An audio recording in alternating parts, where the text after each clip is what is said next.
রাখতে পারি, যত দ্রুত আমাদের এই কাজটি হয়েছে।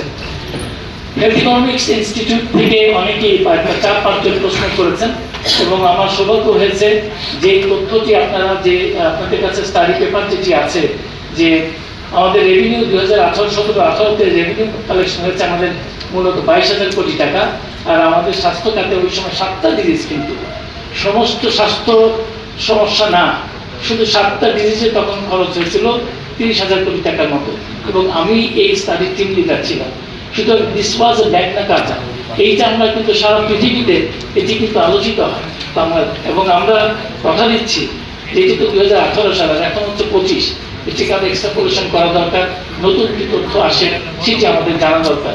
এবং আমি মনে করি এই জানার ক্ষেত্রে যদি আপনাদের অংশগ্রহণ থাকে, অর্থাৎ আমরা যখন এই কাজটি করার সময় ইকোনমিক্স ডিপার্টমেন্টের 60 জন স্টুডেন্টকে আমরা ইনভলভ করেছিলাম ঢাকা ইউনিভার্সিটি।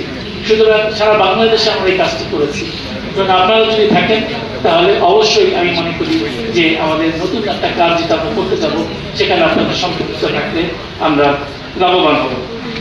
আমাদের আরেক বোন বলেছেন যে ঢাকা ইউনিভার্সিটিকে উনি স্মোক ফ্রি দেখতে চান। কেন শুধু ঢাকা ইউনিভার্সিটি? আমাদের আইনই আছে, কোনো শিক্ষা প্রতিষ্ঠানে কোনো হাসপাতাল ক্যাম্পাসে কিন্তু তামাক গ্রহণ করা যাবে না, এবং এর জন্য যে গ্রহণ করছে শুধু তার শাস্তি হবে তা কিন্তু না। এটি ওই প্রতিষ্ঠানের পরিচালনা পরিষদ, অর্থাৎ ভিসি থেকে শুরু করে প্রিন্সিপাল, তারা বা কোনো হাসপাতালের যিনি পরিচালক থাকবেন তাকে কিন্তু দায় করা আছে। সুতরাং এটি একটি গুরুত্বপূর্ণ বিষয়। আমরা যদি বিষয়গুলো জানি তাহলে কিন্তু আমরা এই কনসার্ন অথরিটির কাছে যে আমাদের বক্তব্যগুলো তুলে ধরতে পারি। আরেকটি প্রশ্ন এসছে যে ইলিসিট ট্রেডিং, আমাদের মিঠুন স্যার বলেছেন যে এইসবের জন্য কিন্তু এভিডেন্স লাগবে, একটা দুটা না, আমরা যদি অনেকগুলো এভিডেন্স পাই তাহলে এই জায়গাতেও আমাদের হাত দিতে হবে। মনে রাখতে হবে আজকে আলোচনার মূল বিষয়টি ছিল ট্যাক্সেশনটাকে আমরা কিভাবে আমাদের তামাক নিয়ন্ত্রণের মধ্যে জোরালোভাবে ইম্পোজ করতে পারি। ট্যাক্স ধীরে ধীরে কিন্তু এটার একটা গতি পাচ্ছে। এটি সত্য যে অনেকেই বলেন যে অ্যাওয়ারনেস, এবং আজকে আলোচনা এসছে অ্যাওয়ারনেস তো কোনো বিকল্প নয়, কিন্তু ট্যাক্সেশন হচ্ছে এফসিটিসির মধ্যে সবচেয়ে শক্তিশালী একটি মাধ্যম। সুতরাং এই মাধ্যমটাকে কিন্তু আমাদের ধরে রাখতে হবে।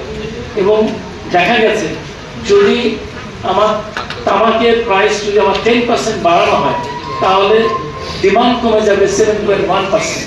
সুতরাং এই হিসাবগুলো, এবং পৃথিবীর প্রায় 40টা দেশ কিন্তু সাকসেসফুলি ট্যাক্স বাড়িয়ে তামাককে নিয়ন্ত্রণ করার দিকে নিয়ে আসতে পেরেছে। সুতরাং এই বিষয়টা কিন্তু আমাদের একটু মাথায় রাখতে হবে যে আমরা তামাকের ট্যাক্সেশনের মধ্যে যে লুফলগুলো আছে সেই লুফলগুলোকে আমরা যেন বন্ধ করতে পারি।